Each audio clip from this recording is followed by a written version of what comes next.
Today I'll be reviewing Failure Frame. I know about the series for a while, before the anime series even aired.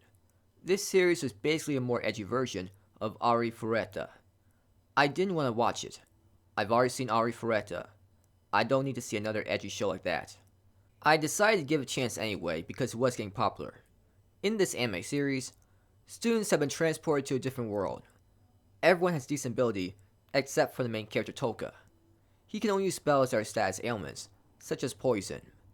Everyone, including the gods, sees him as trash, and left him out to die. Now Toka wants revenge on the gods. This series is your typical rage bait series. It gets you to hate almost everyone but the main character. The main character will find a waifu that cares for him. It really does remind you of Arifureta, and the rising of the shield hero. It has the characters, especially guys, act like scum. In almost every episode, there's a guy that wants to do horrible things to women. The rage bait overall is so obvious. It wants the audience to get angry and make them want to watch the main character make a fool out of everyone. It is such a lazy way to get people emotionally invested in the show. Can't you think of another way to get people emotionally invested in the show besides using rage bait? The plot is just Toka exploring the world, hoping to get stronger and kill the gods. It really isn't anything that special. Most of the characters are just written in a lazy way. They act like cliche villains, whose only purpose is to get the audience mad and make the main character look good in comparison. There is no depth to these characters. The only good thing about the series is the fight scenes.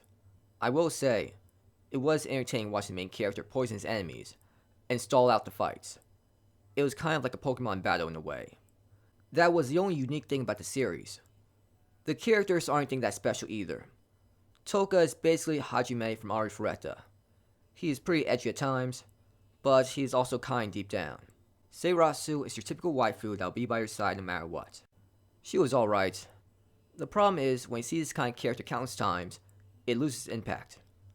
I don't really care for the opening or ending song. The music for the anime series was decent. The animation style, however, sometimes looked ugly with the CGI. The animation during fight scenes looked okay. It was difficult to ignore rage bait and cliche revenge aspect of the show. I still enjoy watching the fight scenes. I give this anime series a 5 out of 10.